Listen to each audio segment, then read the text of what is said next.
Suivez tous les lundis, mercredis et vendredis votre émission Toc Toc.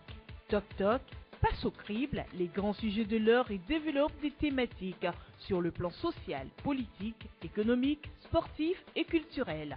En studio pour en débattre des journalistes et des experts. Rediffusion la nuit à 22h30.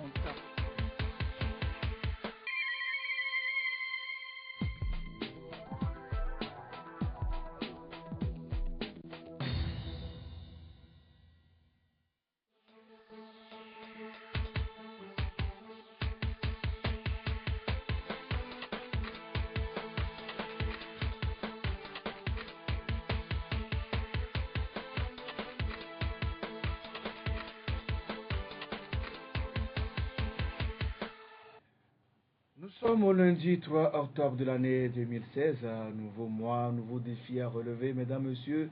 Et merci d'être au rendez-vous de l'émission Toc Toc de ce lundi. Nous recevons en studio deux confrères. Le premier, il nous vient directement d'Anero, il a pour nom Daga Kodjo Marcel, il est connu sous le nom de Radio de Tony Marcel. Bonjour. Bonjour, chers confrères, bonjour, chers téléspectateurs. Je rappelle que Tony Marcel Daga, il est journaliste sur Radio d'État Santé à Nero. En face de Tony Marcel Daga, nous avons ce matin notre ami très fréquent ici, Ibrahim Achad du journal L'État Nouveau. Bonjour Ibrahim. Bonjour Junior, bonjour à tous ceux qui nous suivent en ce moment. Merci aux auditeurs de City FM 89.9 MHz. Merci aux amis qui nous suivent également sur le www.ncftogo.com. Nous recevons dans la seconde partie M. Spero Baoulé, il est le président du conseil d'administration du CACIT Togo. Alors, mesdames, messieurs, ce lundi, nous pourrons vous présenter la une des journaux. Nous avons quelques soucis techniques. Celui que je vais partir remise mercredi, on reviendra sur la une des journaux comme on le fait habituellement. Voilà le jingle annonçant la première partie de l'émission.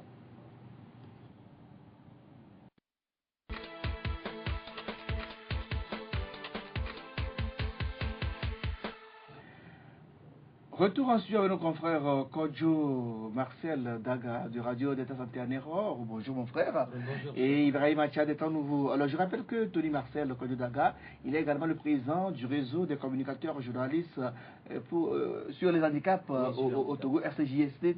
Alors RJCHT. Compliqué ce sigle. Alors brièvement, il faut nous parler de votre réseau. Que faites-vous? Brièvement, on passe au sujet. Voilà, le réseau des journalistes communicateurs sur le handicap au Togo est créé le 28 septembre 2012 ici à la Maison de la Presse à Lomé. Nous avons pour but d'accompagner les organisations qui s'occupent des droits des personnes handicapées. Vous connaissez par exemple Handicap International. Au Togo, nous avons la FITAF et d'autres organisations qui s'occupent donc du droit des personnes handicapées. Donc nous sommes là pour les accompagner, mais également pour sortir de l'ornière des personnes handicapées qui sont oubliées, qui sont marginalisées, et surtout également parler de l'accessibilité des personnes handicapées. Vous savez que pour, par exemple, avoir accès au studio de LCF, ce n'est pas facile. Il faut donc grimper les marches. Ce n'est pas facile pour une personne en situation de handicap. Voilà un peu ce que nous disons et nous parlons. Nous voulons tout simplement valoriser également une personne en situation de handicap. Parce que très souvent, elles sont oubliées. Alors, est-ce parce que vous-même vous êtes handicapé que vous avez eu l'idée? Parce qu'on a vu aussi dans le bureau plein de confrères qui sont avec vous sont des handicapés. Alors, est-ce parce que vous êtes handicapé, vous vivez des trucs que vous avez décidé de créer ce réseau? Bon, est-ce qu'on peut avoir les images des handicapés à la télé?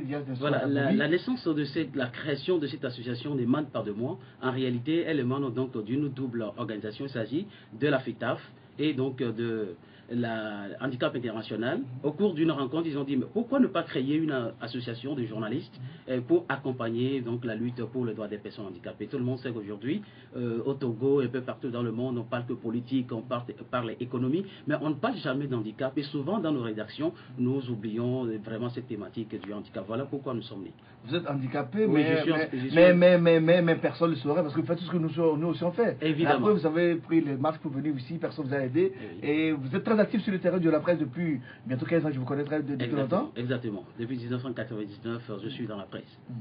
Et ça se vit sans problème.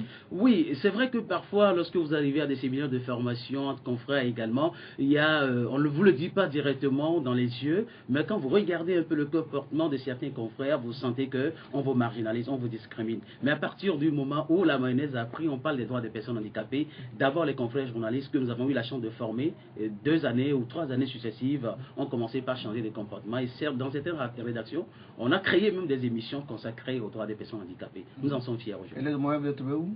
Les moyens sont difficiles à trouver, c'est vrai. Nous nous débattons nous-mêmes. Voilà pourquoi d'ailleurs, je peux profiter de vos antennes pour lancer un appel à la société civile togolaise, aux organisations internationales, de nous accompagner à parler un peu plus de la thématique du handicap auprès de nos confrères. Comme ça, ils vont les relayer dans leur rédaction. Alors, merci de lancer une parenthèse avec notre ami Tony Marcel Kodjudaga de la radio d'État Santé et Anero. Alors, on va parler en même temps du premier sujet. C'est le mandat d'arrêt international contre l'homme d'affaires et le politicien Alberto Olympio. La semaine écoulée, les médias internationaux ont parlé, surtout des sites d'information sénégalais, puisque M. Alberto Olympio officiellement vit à Dakar au Sénégal. Et les confrères sénégalais en parlent. On a suivi sur d'autres médias également, donc ça devient sérieux pour le président du parti de Togolais, Ibrahim Acha. Oui, je pense que c'est la suite logique de la procédure judiciaire. Vous savez que la procédure judiciaire contre Alberto Olympio a connu son épilogue la semaine passée et par sa condamnation, vous savez, à 5 ans d'emprisonnement ferme. Et donc, après cette condamnation, et que le présumé n'étant pas au pays, et il va de soi quand même que pour pouvoir purger cette peine, qu'il y ait un mandat qu'on lance contre lui. Je pense que c'est une démarche judiciaire qui n'a pas de relent politique ou bien en tout cas, je voudrais tout simplement dire qu'il ne faut pas voir en cela un acharnement contre un homme politique. Prenons la chose de la façon judiciaire et que c'est la justice qui a émis ce mandat d'arrêt contre lui. Et ça, nous avons tous constaté que c'est ce qui a été fait. Et comme vous venez de le signifier, il vit à Dakar et les médias sénégalais en ont fait cas puisque c'est un homme politique aussi. Et vous savez que le plus souvent, quand un homme politique est dans le pétrin, très vite, il y a une récupération qui est faite et on fait des rapprochements avec ses activités politiques. Mais ici, c'est une affaire purement de business qui a mal tourné entre les acteurs. Je pense qu'il ne faudrait pas tout de suite amener ce problème qui est né entre des partenaires de business sur le terrain politique. Mais l'homme politique et son entourage ne même pas dans ce rabat politique et sur les sites d'information, dans les colonnes des journaux, le journal Le Monde même en a parlé. Et les gens pensent que c'est une sorte d'harcèlement contre l'homme politique Alberto Olympio qui inquiète parce qu'il est très doué en informatique. Non, je ne vois pas la chose de la sorte parce que si on veut parler des hommes politiques et d'obédience de l'opposition qui sont très actifs sur le terrain, il y a le leader de l'opposition, le chef de file de l'opposition qui est très actif sur le terrain, qui va et vient, qui n'est pas certainement inquiété. Il y a d'autres acteurs politiques plus prolifiques sur le terrain qui n'inquiètent pas. Je ne vois pas comment le gouvernement va décider, en tout cas je veux parler du régime UNIR qui est actuellement au pouvoir, va s'attaquer à Alberto Olympio qui manifestement ne présente aucun danger pour son régime actuel. Alors, Kodjo Daga, vous suivez aussi l'actualité depuis Anero. Alors, comment accueillez-vous dans ce mandat d'arrêt international contre l'homme d'affaires et homme politique togolais Alberto Olympio? Est-ce qu'on va l'arrêter s'il voyage? Comment ça va se passer concrètement sur le terrain? Bien, vous savez, comme l'a dit Acha, il faudrait que la justice parle enfin au Togo. Il faut que quand quelqu'un se trouve dans des pétrins ou commet des erreurs, que la justice parle. Mais il ne faudrait pas que la justice soit multicolore. Il est très important que la justice soit unique pour tous les acteurs. Mais c'est vrai, comme l'a dit tout à l'heure le confrère, que lorsque vous êtes un homme politique, vous êtes sous le feu des projecteurs. Et tout de suite, dans le pénombre, vous commettez quelque chose, on l'envoie à la lumière. Mais on sent quand même quelque part un acharnement politique contre l'homme. Parce que dès qu'il a lancé dans la politique, nous avons remarqué que le confrère, l'homme politique Alberto Olympio est un féru de l'informatique. Tu l'as dit tout à l'heure. Et à la veille des élections présidentielles de 2015, il a dit haut et fort qu'il n'irait pas à ces élections parce que le fichier électoral est truffé donc d'erreurs. Il a dit et a démontré. Donc déjà, ça a agacé le régime. Et ensuite, nous avons remarqué quelques démarches de l'homme politique sur le terrain quand il arrivait dans la préfecture de Lac où j'avais toujours la chance de couvrir ces événements. Nous avons remarqué que dès qu'il arrive dans un endroit, et les femmes ou les hommes, la jeunesse, les pauvres paysans lambda se plaignent de ce qu'ils n'ont pas ceci ou cela. L'homme politique retourne à Lomé. À son retour, 2 semaines plus tard, il fait quelque chose de matériel. Je me rappelle qu'il était allé chez les pêcheurs, ici même à Lomé, au port de pêche. Il a construit un hangar pour aider donc, ces femmes-là qui sont revendeuses de poissons. Donc ces actions qu'il pose, ce sont des actions similaires du régime.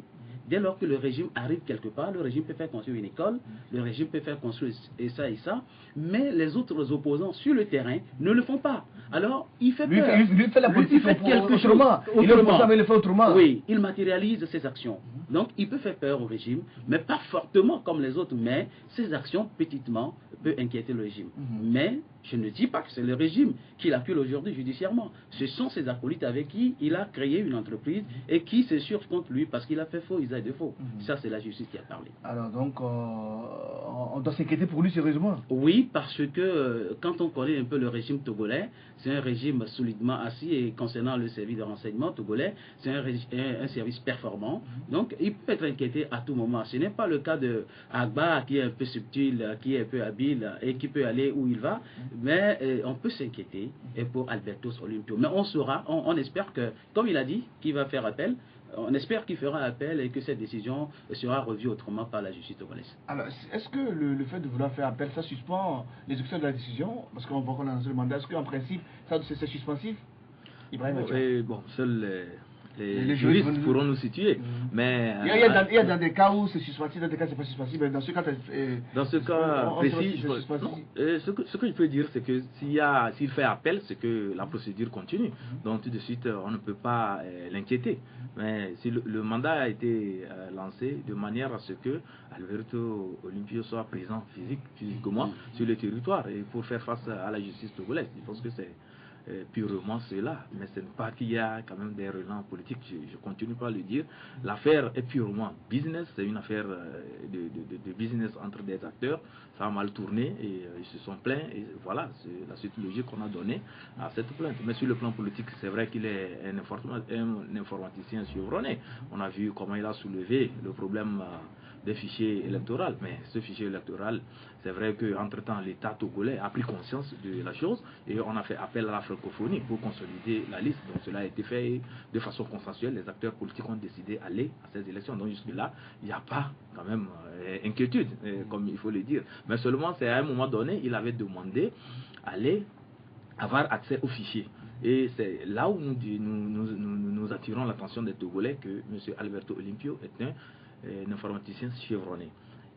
Il ne demandait pas le fichier en tant que tel sur un support, parce que ça a été fait, on a donné ça à tout le monde, mais il voulait avoir accès au serveur. C'est là où c'était très dangereux. C'est dangereux en ce sens que quand un opposant, c'est-à-dire qu'un acteur politique qui va à une élection et demande à avoir accès au serveur, c'est que toutes les manipulations sont possibles. En matière de la high-tech, avec une clé USB, on peut envoyer un virus dans un système et le système est capoté. Donc il y avait cette forte inquiétude qui animait certains Togolais parce que nous, à l'époque, on voudrait quand même qu'on aille à ces élections et il ne fallait pas quand même saboter le processus parce qu'après tout, c'est la souveraineté de l'État et c'est notre Togo qui devait présenter une mine assez joviale à la face du monde. Donc il faudrait quand même qu'on accompagne ce processus. Pourquoi nous on avait demandé que les autorités togolaises consolident la liste, que la francophonie aide l'État à avoir une liste consensuelle et qu'on puisse aller à ces élections. C'est ce qui a été fait. Ça appartient au passé. Ça appartient au passé. Et c'est ce qui a été fait. Et c'est bien. Donc Alberto Olympio, à l'état actuel, je ne vois pas comment il peut inquiéter ce régime. Alors, on va évoluer. Je rappelle qu'Alberto Olympio s'apprête à lancer un livre dans les jours et semaines à venir. Le livre a comme pour titre « Le pouvoir, c'est vous ».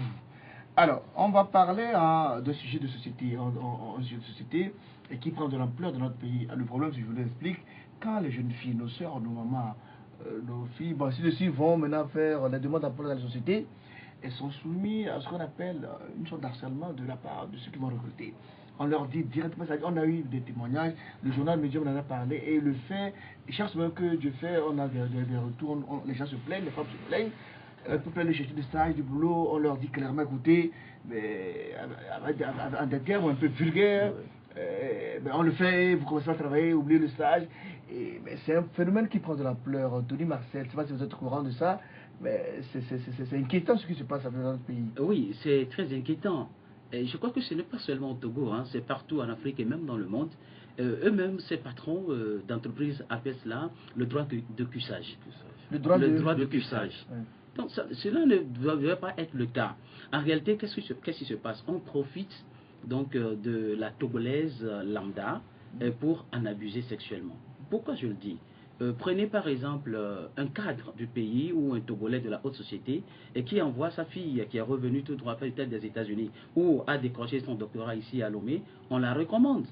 On la recommande dans tel service, allez, on va vous engager dans tel secteur d'activité dans le service. Et ça se passe sans embâche. Mais quand il s'agit d'une Togolaise qui a obtenu son BTS ou son doctorat, mais qui vient d'une ferme quelque part, sachant qu'elle n'est pas issue d'une famille aisée ou un cadre bien relevé, mais on demande le droit de puissage. Je crois qu'il faut faire... Même avec des Togolaises instruites qui sont Lomé, subissent le même phénomène. Hein? Ouais. Parce qu'on a eu les témoignages chez Alomé partout, c'est rentré dans les normes. Faites un peu l'enquête, menez une enquête autour de la femme ou la jeune fille, vous verrez qu'elle est issue d'une famille modeste. Quand c'est une famille bien aisée, une famille de grands cadres, une famille des intellos togolais, ça ne se passe pas ainsi. Parce que quand ça se fait avec des femmes de ce genre, quand l'information sera donc remontée au papa, perché dans un haut cadre, dans un secteur bien déterminé, le directeur de société aura des problèmes. Même si ça ne se diffuse pas tout le temps, ça ne se médiatise pas. Mais à 90%, il y a des directeurs vraiment qui croient toujours en cela, droit de puissance, c'est une mauvaise attitude des Togolais. Je crois que l'éducation togolaise ne demande pas ça. Quand vous voulez offrir de l'emploi à quelqu'un, donnez-leur du travail, il n'y a pas de problème. Et ne cherchez pas forcément à le faire. Parfois, certains sont intelligents. Ils recrutent la jeune fille avant de la draguer. Ça, c'est mieux. Mais ça, c'est normal. Que de dire, écoutez, vous cédez, vous passez dans le canapé avant que vous n'ayez vos boulot. C'est terrible ce qui se passe. Ce n'est pas une bonne chose. L'éducation togolaise n'a pas donné ça. Le Togolais est un homme exemplaire dans la société. Il va falloir que ces directeurs de société la changent de comportement. Ibrahim Acha? Oui, je pense que c'est un phénomène qui est récurrent. Et les témoignages qui arrivent, nous, à notre rédaction en temps nouveau, sont vraiment des témoignages très inquiétants. Parce que nous avons eu accès à certaines jeunes filles qui sont allées demander un simple stage, mais ce qu'on leur dit, il faudrait monnayer ça. En tout cas, il faut offrir des services sexuels au patron, et moyennant le stage ou bien l'emploi. Et vous voyez que c'est sur le plan mœurs, comme le disait mon confrère, ça ne tient pas. Ce n'est pas quand même bien moralement pour, en tout cas, face à notre culture togolaise qui est beaucoup plus puritaine. Et je pense qu'il faudrait quand même sensibiliser davantage. C'est ce que fait actuellement une ONG que je connais très bien, GFD2, qui parle de l'harcèlement sexuel. Il y en a d'autres aussi qui sont vraiment très actifs aussi sur le terrain pour sensibiliser. Parce que c'est une question de, en tout cas, d'érotisme. Un patron, un homme face à une femme, ça va de soi. Il y a cet élan de plaisir ou bien de désir de la personne opposée, ça se passe. Mais il faudra aussi que je rappelle que ce n'est pas forcément avec les jeunes filles. Même avec les femmes mariées, hein? Non, même avec les jeunes garçons, ça se passe. Parce qu'il y a le phénomène de l'homosexualité qui prend de l'ampleur. Il y a des jeunes garçons aussi qui sont souvent victimes de ces abus sexuels, de ces pratiques sexuelles. Ce n'est pas seulement les jeunes femmes ou bien les jeunes filles. Les jeunes garçons aussi. Ou soit aussi, ça peut être un jeune garçon un peu beau qui arrive dans une entreprise, et si le directeur de l'entreprise est une femme, vous voyez que le sens contraire aussi peut arriver. Non, mais généralement, ça arrive. Ça arrive aussi. Donc, je voulais ajouter quelque chose. Ça sensibilise beaucoup. Et surtout au niveau de notre code pénal, je pense que ce sont les institutions aussi qui font la République. Si les institutions sont fortes, je pense que ces phénomènes aussi pourront aussi être d'une manière ou d'une autre enrayés. Donc il faudrait qu'au niveau de notre code pénal, qu'il y ait des dispositions beaucoup plus discursives qui dissuadent les gens par rapport à cette pratique, et aussi au niveau de la police, parce que c'est là aussi le problème se pose. Il faudrait que les officiers de police judiciaire soient formés à la chose, parce que les tentatives de harcèlement, tout ce que les jeunes filles ont subi, lorsqu'on amène ça à la police, c'est un fait qu'on n'arrive pas à cerner. Et des fois on banalise ça. On vous dit où sont les preuves. On banalise ça même. On banalise ça. On dit que non, quand même, ton patron te désire, c'est un problème, c'est un crime. Voilà des réalités que les gens vivent. Donc il faudrait sensibiliser les officiers de police judiciaire pour savoir comment traduire ça en requête, ou bien comment on l'appelle ça en jargon judiciaire, pour que ça puisse avoir une suite judiciaire. Oui, je voudrais également, comme il a dit, abonder dans le même sens pour dire qu'il faut également que ces jeunes filles aient le courage donc de dénoncer. Parce que nous n'avons pas dans notre culture togolaise la dénonciation, c'est une mauvaise chose. Il faut dénoncer. Quand le harcèlement sexuel est sanctionné au Togo, c'est parce que les gens ne le dénoncent pas. Et puis ensuite, d'autres disent qu'il y a le volet mystique de la chose. il y a certains directeurs de sociétés qui ont créé leur société sur certaines bases mystiques. Et quand ils continuent de coucher peut-être avec leurs collaboratrices, surtout dans leur bureau, ça donne une aisance, une prospérité mystique de la chose. Et il faut que nos jeunes sœurs ne cèdent pas à ces gens de chantage. Mais elles ne cèdent pas, mais elles ne trouvent pas du boulot non plus, c'est ça le problème. Que ce soit dans du privé ou dans la société publique, c'est la même chose. Et mieux, encore pire, dans les institutions internationales, dans les multinationales, et tous ces boss-là imposent ces conditions à nos sœurs. Parce qu'on a eu des exemples aussi des institutions internationales ici, et que ce soit des blancs, autres là, ils imposent la même chose à nos sœurs. Il faut dénoncer. Vous savez, le gouvernement togolais, parfois, semble voir des choses et ferme les yeux. Il attend tout simplement que ça commence par devenir donc de bruit avant qu'il n'agisse. Et souvent, vous comprendrez que ces directeurs de société sont en connivence souvent, ils sont des amis avec les responsables, les tenants du pouvoir. Mais quand ils sont excédés, souvent, le gouvernement tape du poing sur la table. Il faut continuer par dénoncer et ça va changer. Mais l'association de femmes de défense des droits des femmes aussi doivent agir. Est-ce que les jeunes filles doivent s'adresser à elles? Oui, le GFDD joue déjà sa partition, comme l'a dit Acha. Le GFDD fait donc beaucoup d'efforts. Il n'y a pas que le GFDD. Il y a d'autres organisations qui recueillent les jeunes orphelines, etc. et qui font des démarches auprès des institutions donc, de défense des droits des enfants et des droits des femmes et qui agissent. Je crois que ça va marcher. Hein. Il faut toujours continuer par dénoncer. Ça ira. On a eu un cas la semaine passée où une fille est partie de poser le dossier et dès qu'elle est rentrée dans le bureau, le monsieur ferme la porte et va derrière, elle ne commence pas à la toucher. Mais tu n'as jamais vu la fille, et tu l'as la première fois, tu dis ben allons-y, on le fait, après on commence pas à travailler, vous ne faites plus le stage, vous ne faites pas Ibrahim. Non, c'est scandaleux. C'est très scandaleux. Il y a les maladies qui circulent aussi. Il y a aussi l'éthique qui doit passer par là. Même quand on est un homme et qu'on est sexuellement obsédé, il y a quand même de la retenue, parce que ça fait partie aussi de la personnalité. Donc il faudrait quand même qu'on fasse un effort, que nous les hommes, nous le disons parce que nous ne sommes pas exemptés, hein, nous sommes des hommes, donc il faudrait quand même qu'on adopte de bonnes attitudes pour ne pas céder à ces pulsions sexuelles qui sont vraiment naturelles mais contrôlables. Et il y a aussi un aspect qu'il faut relever, c'est l'harcèlement au travail, parce que nous abordons le problème d'harcèlement. Il y a des jeunes femmes aussi qui sont dans des bureaux, soit avec des collègues ou bien soit avec les patrons, surtout les secrétaires. Ça se passe forcément. Qui sont donc, des les attouchements, oui. les regards, tout ça là, c'est aussi des cas d'harcèlement sexuel. Donc il faudrait qu'on sensibilise beaucoup en entreprise et surtout que nos inspecteurs de travail fassent aussi leur travail. Parce que c'est ça qui est très important. Il ne s'agit pas d'aller voir comment l'entreprise est, on prend les enveloppes et on disparaît, c'est fini. On ne voit plus la vie même de l'entreprise. Donc il faudrait qu'il y ait des contrôles inopinés, comme on le dit, pour s'assurer que tout marche au sein de cette entreprise. Parce que quand vous allez souvent dans certaines entreprises, c'est des boîtes vraiment où il se passe des choses horribles.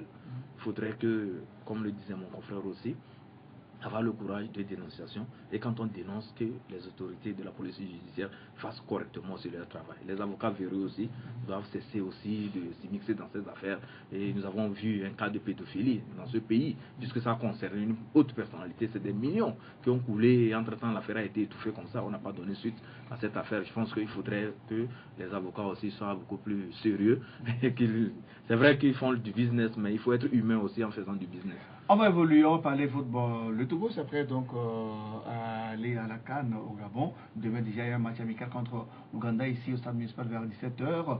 Au stade de Kéry plutôt vers 17h. Mais le Togo s'apprête à aller à la CAN. Mais la dernière CAN, depuis 2013, à la CAN a participé. On attend donc que les comptes soient faits. Parce qu'on a cotisé, on nous a prélevé l'argent sur la boisson, sur le ciment. Et depuis lors, toujours pas de compte de la CAN 2013. On en parle, mais la CAN 2017 approche. Alors, doit-on fermer les yeux là-dessus et encore demander aux gens de cotiser pour la CAN 2017, Tony Marcel Daga? Non, vous savez, le Togolais est un féru de football. Hein. Le Togolais aime le football, c'est un sport populaire dans notre pays. Et quand notre maman, qui a un portable, qu'il soit des deux, donc téléphonie mobile opérateur au Togo, qu'il soit à Charpanga, ou qu'il soit à Elavagnon, ou encore à Tado, ils perçoivent de l'argent sur les crédits de ces mamans-là, qui souffrent déjà pour s'acheter du crédit à 200 francs. Et aujourd'hui, l'ancien Premier ministre Aoumé Zounou, qui était le président de ce comité-là, ont amassé de l'argent. Ils ne veulent pas... Il n'était pas le président, il était le président du comité de supervision. De supervision, mais en réalité, il lui revenait de donner le ton pour qu'on fasse les comptes avec le ministre sortant de l'économie et des finances, Adi Oteta Yassor. Moi, je crois que c'est très déplorable. Hein. Nous aimons tous le football. Et quand on a cotisé cet argent-là sur chez le contribuable togolais, et que l'équipe togolaise était allée encore en Afrique du Sud baver, des joueurs ont dormi même le sol dans les aéroports. On ne comprend pas. Cet argent avait servi à quoi? C'est en termes de milliards. Qu'on nous fasse les comptes, c'est important. Que la pauvre femme d'Aklakou, la pauvre femme d'Anny ait pu cotiser et qu'on ne dise pas ton argent a servi à faire ceci. Il faut véritablement qu'on fasse les comptes avant qu'on ne parle d'une autre CAN. On est content. Quand on a sauté de joie parce que le Togo est qualifié pour la CAN Gabon 2017, on a semblé oublier cet aspect-là. Mais les communicateurs que nous sommes, les journalistes et même les économistes ont tout de suite eu ce réflexe-là de rappeler donc, les comptes. C'est important de le faire. Ibrahim Acha. Oui, Votre journal en a parlé, je pense, la semaine passée. Oui, nous en avons parlé et c'est un sujet que nous avons toujours traité. Nous avons toujours exercé le maximum de pression pour que les langues se délient, parce que autour de ces comptes, nous avons constaté que c'est une solidarité suicidaire, une solidarité criminelle qui entoure ce dossier, parce que les gens ne veulent pas parler, les gens sont solidaires dans le mal, et c'est ce qui est dommage, parce que quand une république, parce que quand le Premier ministre Ahmed Zounou, je pense qu'il était Premier ministre de la République, quand il a pris l'engagement de faire les comptes, ça engage toute la République. Si toute la République n'arrive pas à faire les comptes, c'est que c'est la République qui perd la face. Vous et moi, nous sommes entachés. Donc nous ne voudrons pas qu'on dise que notre République est une République de voyous. Il faudrait que ce soit une République donc responsable et des dirigeants responsables. Quand les dirigeants prennent des engagements, il faudrait que de manière la plus simple, que ces engagements soient respectés. C'est ce que nous demandons avec les comptes de la CAN. Le Premier ministre Ahmed Zounou, lorsqu'il était Premier ministre, avait dit qu'il y avait des pratiques peu orthodoxes autour de la gestion des fonds publics et que pour cette CAN, la mobilisation des ressources là devait être sujette à des comptes. C'est-à-dire qu'on devait situer les Togolais sur la manière dont l'argent a été géré. Mais lorsqu'il était Premier ministre, lorsqu'il était à la primature, il y a eu, sous son instruction bien sûr, les deux cabinets qui ont fait le boulot. Il y a eu le cabinet Madame Bito, ICC, qui a dressé le rapport. Mais le rapport a été bloqué par le ministre Ayassor, qui était le ministre de l'économie. Monsieur Ahmed Zounou était dans sa coquette villa de la cité Ouya et il ne savait même pas que le rapport était prêt. Le ministre de l'économie a bloqué le rapport à son niveau. C'est au départ de monsieur Ahmed Zounou que ce rapport a finalement atterri à la primature. C'est le nouveau Premier ministre Klassou. Actuellement, le Premier ministre Klassou, il a le rapport avec lui. Dans et pourquoi il ne publie pas? Pourquoi il ne publie pas? On ne sait pas. Et entre-temps... Est-ce qu'on cherche à protéger des gens? Mais c'est ce que nous allons tirer comme conclusion, puisque, entre-temps, selon les informations que nous avons eues, le ministre Ahmed Zounou et le Premier ministre Ahmed Zounou avaient eu vent de l'existence de ce rapport à la primature. Et il a appelé son collègue, M. Klassou, lui demandant que, selon le principe de la continuité de l'État, même si je ne suis plus Premier ministre, vous êtes le Premier ministre, puisque j'ai pris un engagement, ça engage la République, donc vous devez publier ce rapport. Mais cela n'a pas été fait.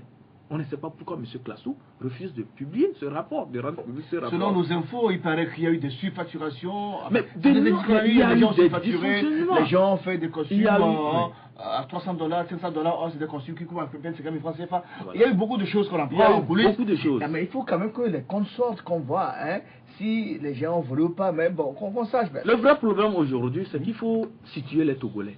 Ahmed Zounou n'en est pour rien dans ces histoires de comptes.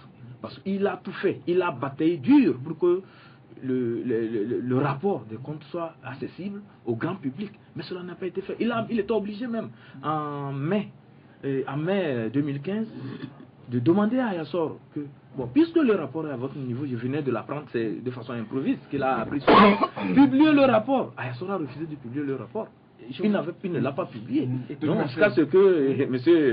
Ahmed Zounou ne parte. Tout comme M. Associé est parti. Oui, mais lui aussi il est parti, mais on ne sait pas entre-temps comment le rapport a fait. Et ça a à la primature.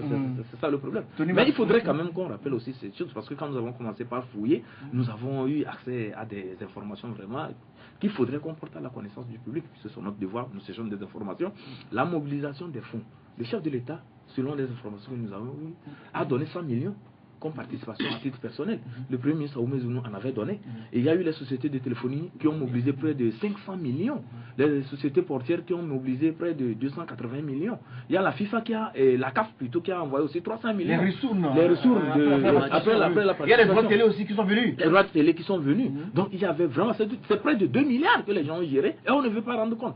C'est pas normal. Parce que quand vous savez que quand il n'y a pas une certaine confiance entre gouvernant et gouverné, ça crée une crise énorme dans le pays. Donc il faudrait que les autorités fassent un effort nécessaire de jouer à la transparence. Si y a la transparence, les Togolais aussi seront libres. Il n'y aura pas des a priori, des contestations et beaucoup de choses. Si tout est géré de façon normale, mais les gens vont comprendre. Vous expliquez la situation et les gens comprennent et la vie continue. Je pense que c'est ce qu'il faut faire. Je crois qu'on peut faire les comptes. On peut faire les comptes si le chef de l'État, Faure Sozina Gnassingbé, peut.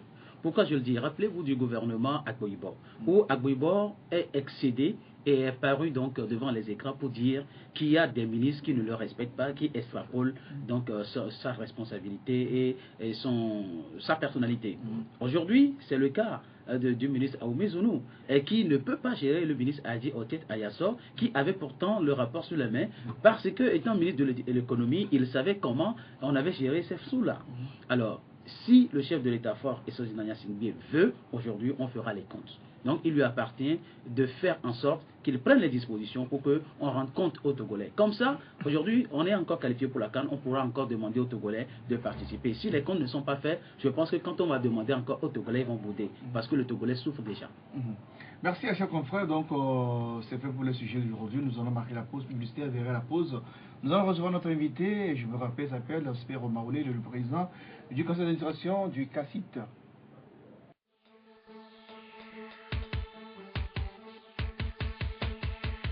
Suivez tous les lundis, mercredis et vendredis votre émission Toc Toc. Toc Toc passe au crible les grands sujets de l'heure et développe des thématiques sur le plan social, politique, économique, sportif et culturel. En studio pour en débattre des journalistes et des experts. Rediffusion la nuit avant 2h30.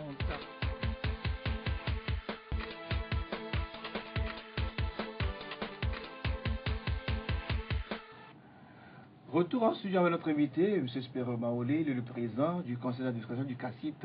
Bonjour, M. Maoulé. Bonjour. Alors, comment se porte le CACIT Togo? Enfin, le CACIT, c'est ça? Oui, le CACIT. Vous pouvez dire le CACIT Togo parce qu'il y a une partie qui est en France, qui est appelée le CACIT France. L'un mis dans l'autre, le CACIT se porte très bien. Nous continuons nos activités, nous faisons ce qui est de notre mieux pour que la population togolaise soit à l'abri des violations contre les droits de l'homme. Vous êtes sûr que le CACIT se porte très bien? Oui, le CACIT se porte très bien. Mais selon nos infos, ce n'est pas le cas parce qu'on a appris que ce week-end, il y a eu un petit réfifi lors de l'une de la... Il y a un petit problème. En fait, on a appris qu'il y a de petits soucis quand même. Est-ce que oui, de toutes les façons, dans la vie d'une institution, on peut avoir des moments où les gens ne peuvent pas s'entendre, qu'il y ait des mésententes, qu'il y ait des mésintelligences. Si ça n'emporte pas sur le fonctionnement de la personne morale, nous disons que la personne morale va bien. Si c'est des problèmes interpersonnels, qui n'ont pas d'effet direct sur le fonctionnement de l'association, nous dirons que nous allons bien. Mais il va falloir quand même commenter les brèches, parce qu'il y a brèche forcément. Forcément. Nous, dans une démocratie, on ne peut pas obliger tout le monde à avoir dans le même sens. Mais on peut quand même avoir l'adhésion sur un certain nombre de points. Et il faut toujours rechercher cette adhésion-là. Et nous allons continuer par tendre la main vers ceux qui ne sont pas d'accord avec notre façon de voir les choses, pour que ça aille dans l'intérêt supérieur de notre collectif. Vous pensez qu'ils ont un peu raison quand même? Parce que sur certains points peut-être... Non. Il ne s'agit pas d'avoir raison ou de ne pas avoir raison. Le problème, c'est que quand il y a un problème qui est foncièrement un problème objectif, il faut pouvoir s'asseoir et régler. Mais lorsque c'est des problèmes subjectifs, liés à des personnes, c'est toujours compliqué à régler. Et il faut donc arriver à voir le nœud du problème. Qu'est-ce qui fait que les gens n'ont pas confiance en telle ou telle autre personne? Le non-respect des tests, par exemple, selon ce qu'on apprend? Non. Les gens disent beaucoup de choses sans savoir au fond ce qui s'est passé. Et je ne voudrais pas en débattre ici. L'occasion nous permettra, si besoin en est, de clarifier un certain nombre de choses. Mais moi, je dis toujours qu'il faut faire attention. Parce que si vous êtes pour que votre collectif avance, il y a des choses qu'on ne dit pas, il y a des mensonges qu'on ne colporte pas, il y a même des vérités parfois qu'on ne dit pas, pour que tout le monde continue dans l'intérêt de notre collectif. Et aujourd'hui, je pourrais bien dire, telle personne a fait une erreur, telle personne a fait une erreur. Mais est-ce qu'au fond, ça profite à notre collectif? Si ce n'est pas le cas, je ne le dis pas. Si ça profite, alors je le dirai. Alors on va évoluer, si vous me permettez. Jeudi dernier, les députés togolais ont adopté le nouveau code pénal, ce qui est un peu surpris les jeunes, c'est le fait que la torture aujourd'hui redevienne un crime imprescriptible.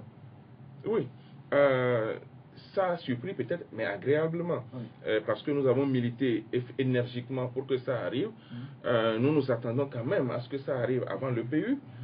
Donc c'est peut-être une réponse qui a été donnée par le gouvernement pour que on puisse aller à l'EPU avec des recommandations qui ont été faites en plus grand nombre que ce qu'il y avait avant le PU. Et donc pour nous, c'est un acquis et nous nous en félicitons. Comment l'avez-vous accueilli? Très favorablement.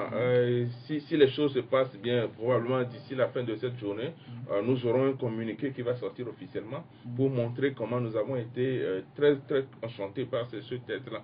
Mais évidemment, nous avons dit quand même qu'il y a encore des choses à faire et nous avons dit dans le communiqué que nous prions le gouvernement de tout faire pour aller encore de l'avant. Quoi par exemple, s'il y a pas dans nous? Non, le code pénal, c'est vrai que sur la torture, on a fait une avancée. On a d'abord corrigé la définition, on a rendu imprescriptible, et donc on a rendu tout le code pénal conforme aux conventions internationales, et donc c'est bien. Mais n'empêche que le code pénal comporte encore des problèmes. Lesquels par exemple? Tout le monde se rappelle de ce fameux article 497. Et donc, nous les journalistes. En fait, ce n'est pas seulement les journalistes, c'est toute personne qui fait une diffusion. Même sur mon blog personnel, si je fais une publication, je peux avoir problème si on se base sur cet article-là. Et il y a une chose sur laquelle les gens n'ont pas insisté suffisamment, même dans cet article-là, on a donné la latitude au juge d'apprécier ce qui est le trouble à l'ordre public. Et sans définir ailleurs dans le code pénal ce qui va être constitutif d'un trouble à l'ordre public. Et ça laisse champ à beaucoup d'interprétations. Et donc, malheureusement, ça fera que le juge, à un moment ou un autre, peut recevoir des instructions, puisque malheureusement, nous nous plaignons toujours de la souveraineté de nos juges. Donc, qui peut recevoir des instructions et utiliser cette souveraineté que le code pénal, à l'état actuel, lui donne pour pouvoir brimer les droits des citoyens? Oui, par rapport à l'article 497 qui a fait polémique, nous tous nous avons vraiment décrié cet article. Est-ce que vous pensez que la justice togolaise peut faire un bon qualitatif pour éviter des amalgames dans l'interprétation de cet article? Non, au niveau du CACIT, nous avons pensé à deux choses. La première, ce qui serait plus simple, c'est que les parlementaires continuent dans leur élan en corrigeant encore cet article. Je pense que même au niveau de l'université de Lomé, nous avons déjà eu à discuter, nous sommes à des discussions très avancées avec un certain nombre d'universitaires pour faire un colloque sur les points qui ne sont pas corrects dans le code pénal. Et il y en a beaucoup.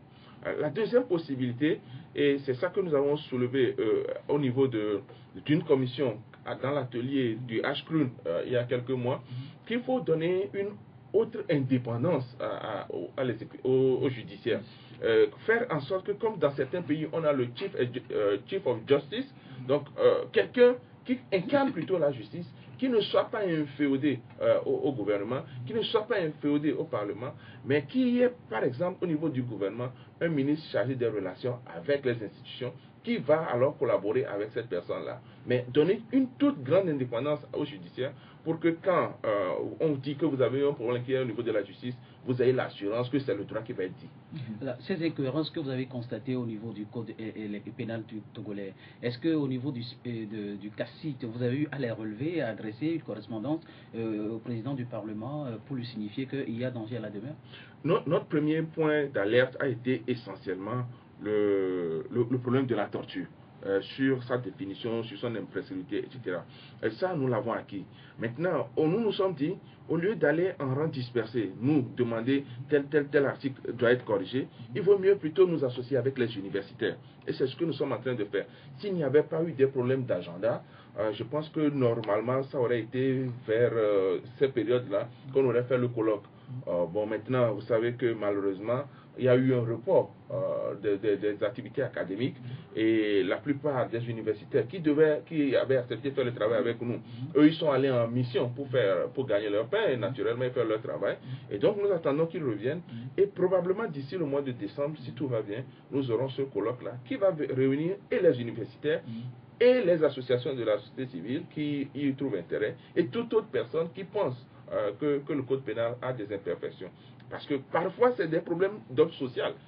Il y a dans le nouveau code pénal une infraction qui est sur l'inceste. Et si on ne sait pas l'interpréter, quand un garçon qui aurait eu des déviances intellectuelles aurait eu à avoir une relation incestueuse avec sa soeur, on risque d'amener toute la famille en prison. Parce que c'est comme ça que le code pénal... Comment ça? Oui, parce que le code pénal dit par exemple que toute personne qui est censée avoir su peut être poursuivie pour complicité. Mais les parents qui se rendent compte que leurs enfants ont des rapports incestueux auront du mal à les dénoncer. Ils ne vont pas... C'est un problème de famille. On va dire comment vous avez éduqué vos enfants. Et donc, s'ils ne le disent pas et que par hasard, quelqu'un d'autre le sait de l'extérieur et porte l'affaire en justice, on va prendre les parents pour complicité, on va prendre les enfants. Toute la famille se retrouve en prison. Alors, on revient sur le cas de la torture. Alors, quelle est la portée de la décision prise par les députés jeudi dernier? Quelle est la portée en fait? Non, je pense que d'abord, il faut peut-être voir un peu de près les deux articles qui posaient problème. Dans le premier, dans l'article 198, avant la dernière réforme, on a voulu rendre un peu plus général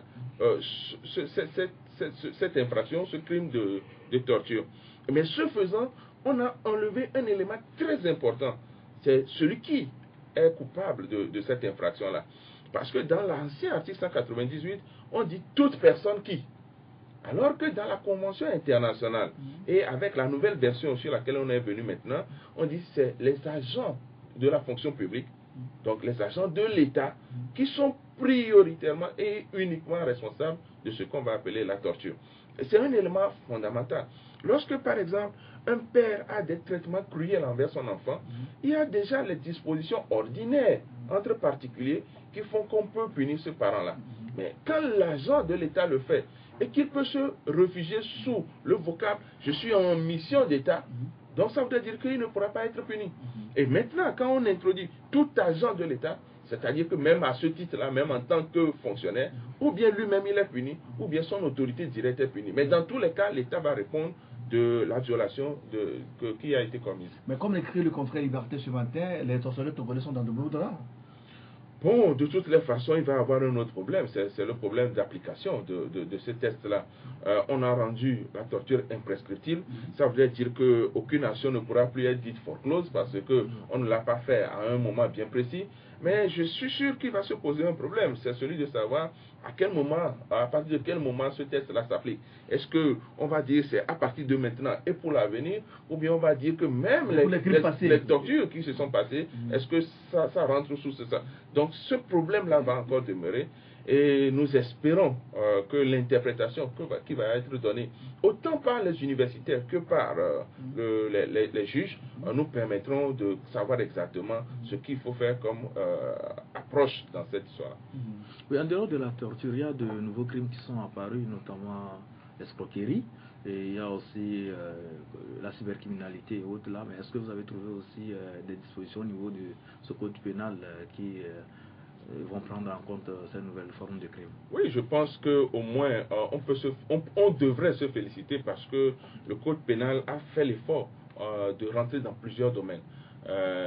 L'escroquerie même était punie avant.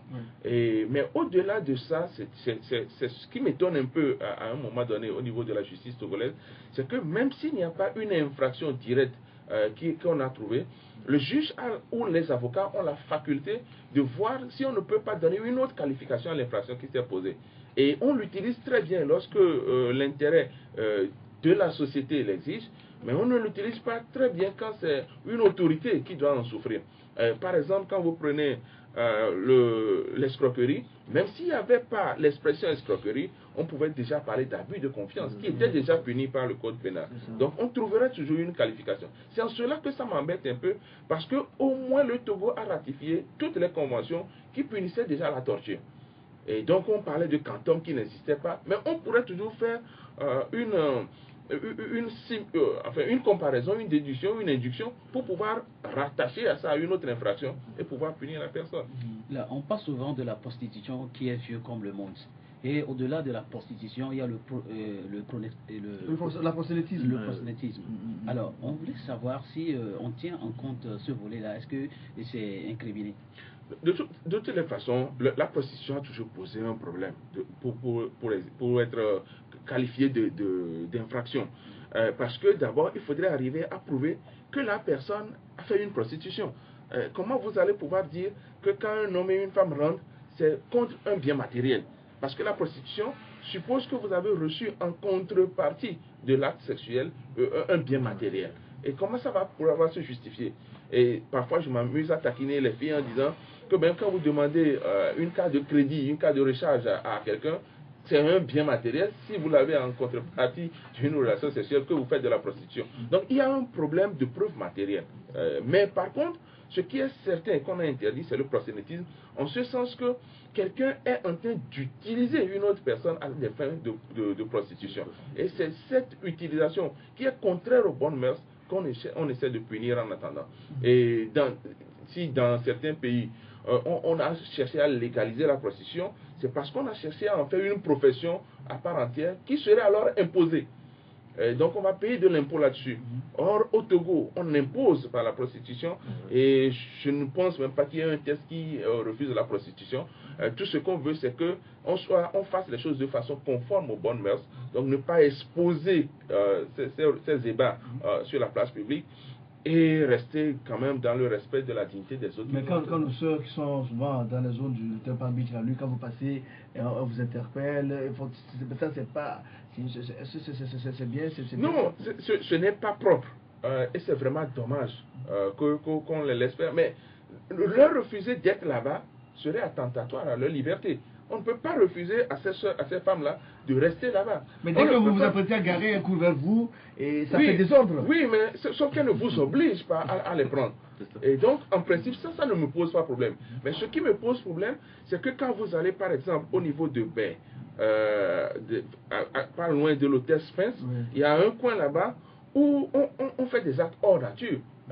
Et que parfois, on a l'impression que nos agents de sécurité qui font la patrouille connaissent l'endroit, savent ce qui se fait, mais selon ce qu'on m'a rapporté, sauf que je n'ai pas encore de preuves là-dessus, que les tenanciers de l'endroit leur paient des rétributions, que ce soit en nature ou en espèces, et ils s'en vont. Mais ça voudrait dire qu'on est en train de tolérer une maison close. Et ça, par contre, ce n'est pas normal.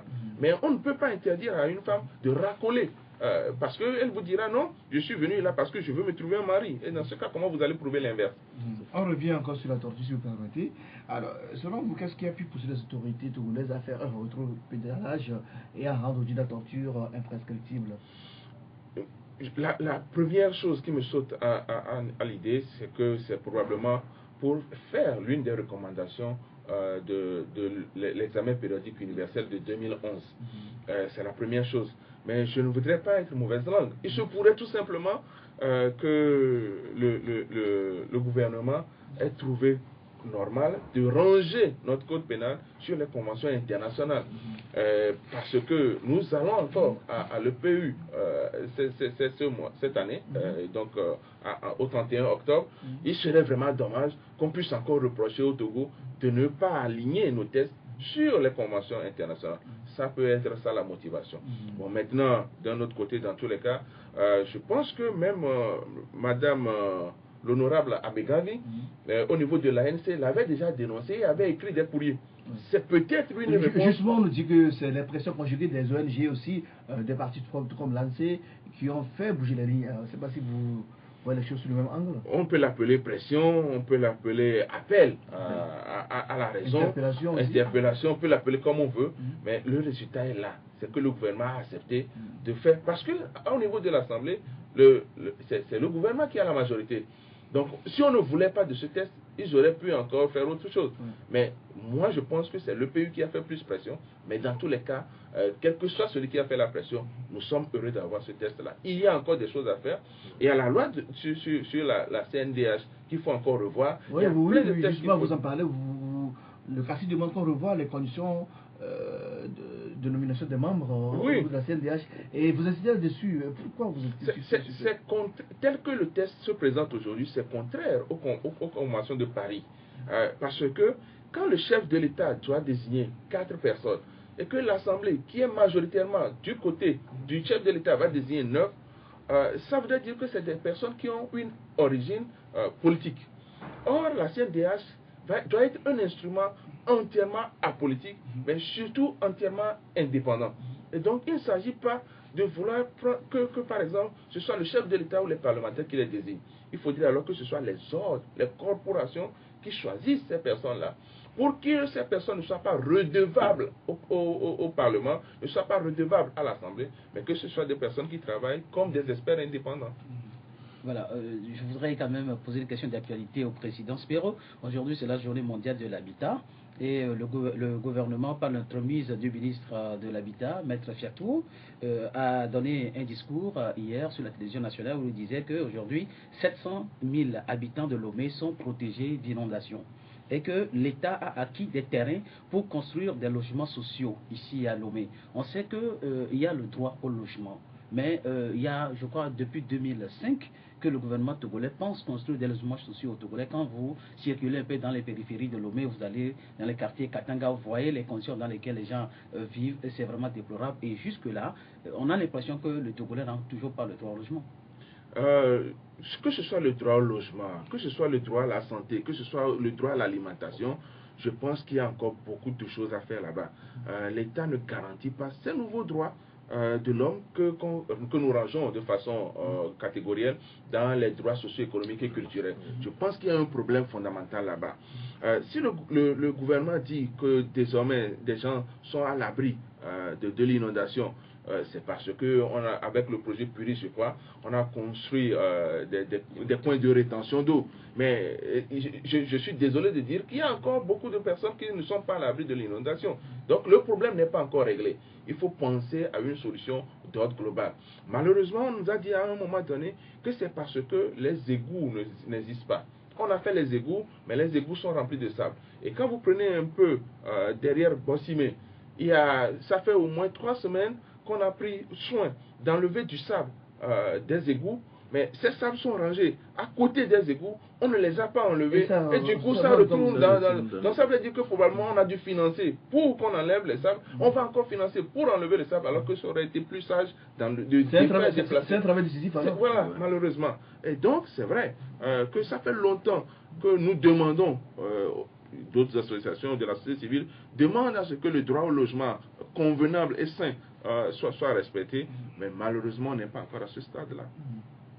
On vous a parlé de la modernisation de la justice et nous avons vu qu'avec l'adoption du nouveau code pénal, et c'est aussi dans cet élan de moderniser l'appareil judiciaire que les autorités togolaises ont en tout cas entrepris de mettre à jour notre code pénal dans lequel par le passé nous savons qu'il y avait des textes qui étaient obsolètes, qui ne répondaient même pas aux nouveaux crimes dont je parlais. Mais est-ce que vous avez confiance en notre justice togolaise pour pouvoir appliquer convenablement et de manière beaucoup plus efficiente le nouveau code qu'on vient d'adopter? À l'étape actuelle, je pense que le code pénal, même tel qu'il est adopté, va avoir du mal à être appliqué dans la mesure où il n'y a pas encore le code de procédure pénale.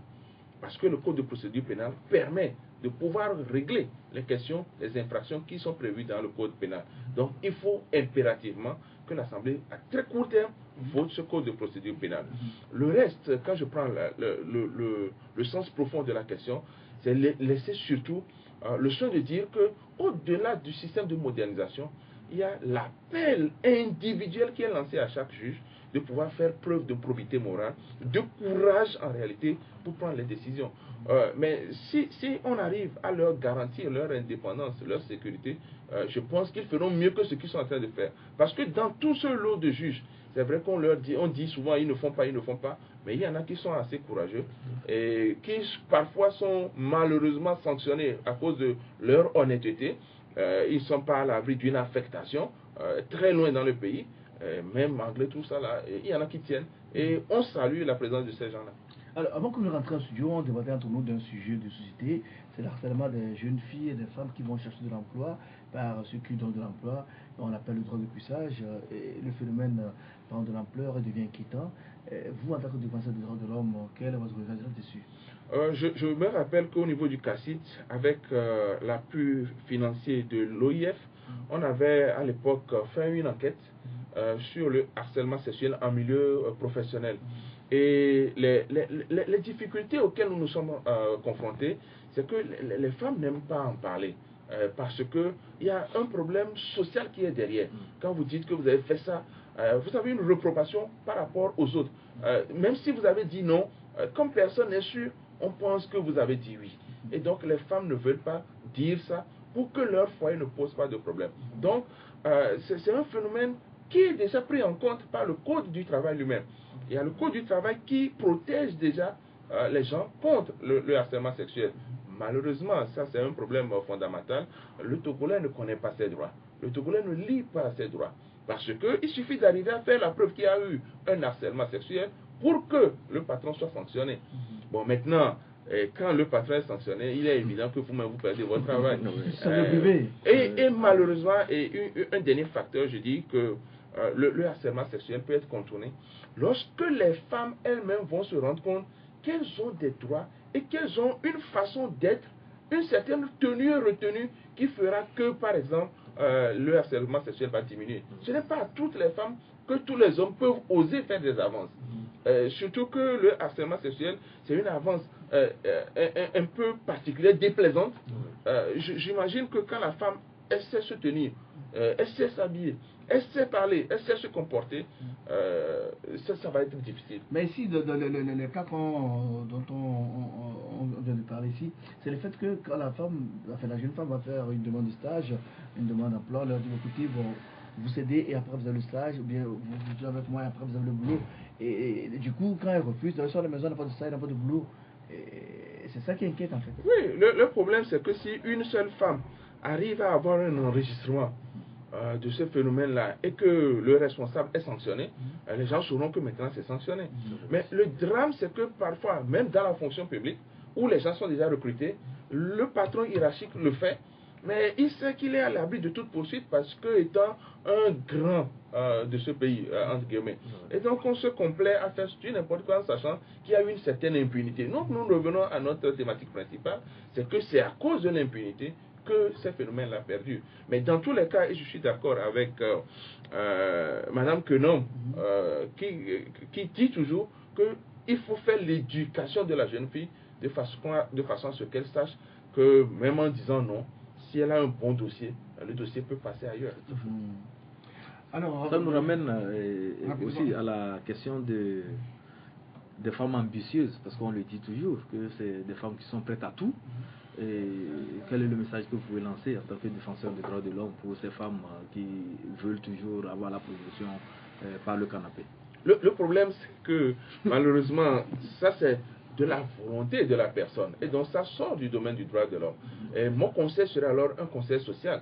Et je me dis quand même que lorsque vous avez une promotion par le canapé, il y a probablement une autre qui passera par le canapé, qui sera plus fraîche, qui sera plus jolie que vous. Et donc vous risquez de perdre. Donc vous n'avez pas été recruté sur la base de votre compétence, vous perdez très facilement l'emploi. Je dis même souvent à mes étudiants que si vous êtes très performante sur le plan de travail, l'employeur à qui vous avez refusé des avances aura crainte de vous renvoyer parce qu'il sait que peut-être celle qui va venir n'aura pas les mêmes compétences que vous. Mais si vous n'avez pas de bonnes compétences, il se dit qu'il vous essaie. Si ça marche, vous partez. Et parfois même les filles, sachant qu'elles n'ont pas cette compétence, se livrent à ça pour garder les postes. Je pense que c'est une erreur de leur part. C'est montrer qu'elles n'ont pas de dignité, qu'elles n'ont pas d'honneur. Et je crois que ce qui serait bien, c'est que chacun donne une éducation à ces femmes. Mais de façon générale, comme nous sommes sur une antenne, c'est de dire au patron aussi qu'on peut oublier son titre et faire la cour à une femme comme tout le monde. Si ça marche, c'est bien. Si ça ne marche pas, respecter les normes. Forcément. Il ne faut pas se créer des écarts. Alors, l'émission tend vers la fin, M. Spero Maoulou. Je rappelle à ce que nous recevons ce matin le président du conseil d'administration du CACIT. Alors, votre mot de fin?